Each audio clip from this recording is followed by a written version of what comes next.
Je vous remercie.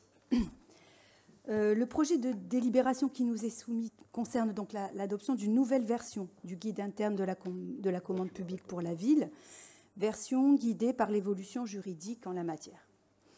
C'est notamment en développant sa dimension écologique et sociale que le guide évolue. La notion d'achat durable est ainsi intégrée au titre de grands principes et recouvre les dimensions économiques, sociales et environnementales. Ainsi, les responsabilités de la collectivité s'étendent au-delà de l'acte d'achat et de son coût ponctuel, je cite, à l'ensemble des étapes du marché et prennent en compte le coût social et environnemental du produit tout au long de son cycle de vie.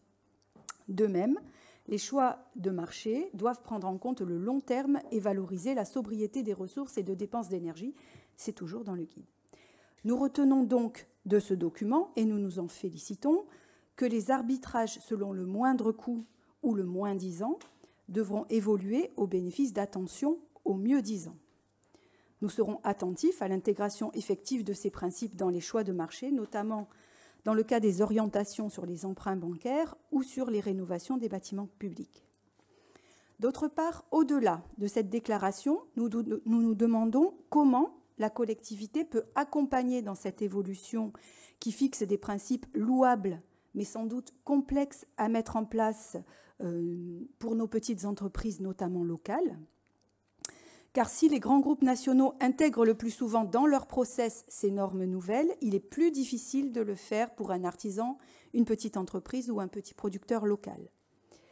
Enfin, ces grands principes et ces bonnes intentions ne valent rien si elles ne sont pas accompagnées de vérifications.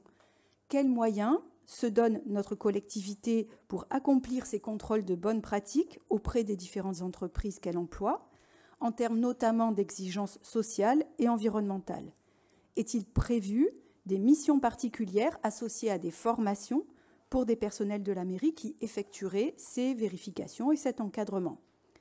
C'est donc l'ensemble d'une stratégie de bonne conduite de la commande publique, vertueuse en matière économique, sociale et environnementale, comprenant des grands principes, mais également un volet d'accompagnement et un volet de contrôle que nous appelons de nos vœux.